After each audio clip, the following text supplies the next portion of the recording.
shells striking metal and mud and flesh, and the knowledge of what we would see when it was over. There was never any hope that the planes would miss. We were sitting ducks, and those poor bastards in the trucks didn't stand a chance in hell. It was a single aircraft this time, which was something of a blessing, but the pilot was a daring one. Instead of coming in over the fields, he flew straight along the road, cannon spitting death at 100 rounds per second. I pressed my face to the mud and squeezed my eyes shut. I could feel the impact of bullets through the ground, as though each death jarred the soil. I heard shouting, screaming, and then an angry roar that made me look up. Davy was kneeling with the Bren cradled in his arms, mouth open in a shout that was swallowed by the gun's violence. He twisted right as the fighter flew overhead, then fell on his side. "I can't die," he told me a few days before. "I know something. I know the future of someone. So I can't die." "Davy!" I shouted. I scrambled across to him, glancing up to check what the Japanese fighter was doing. It was climbing and turning sharply, coming in for another run.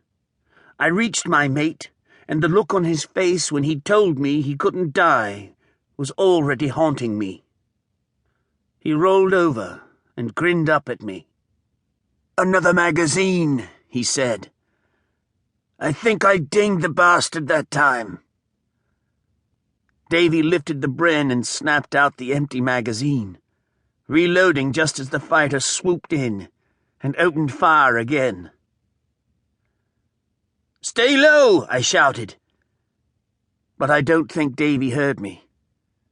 He glanced over my shoulder at the column of trucks carrying injured soldiers and bloodied nurses. His face fell.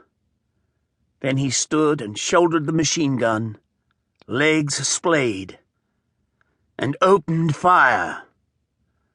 The road exploded, dust and metal and bodies jerking in a chaotic dance as the heavy caliber shells made a stew of things. I hit the dirt behind Davy, wishing we had more than one Bren. Other men were sheltering and glancing back.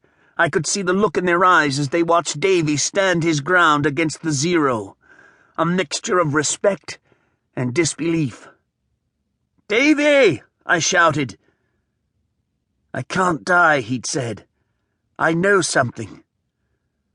Davy was lifted from his feet and thrown back over my head.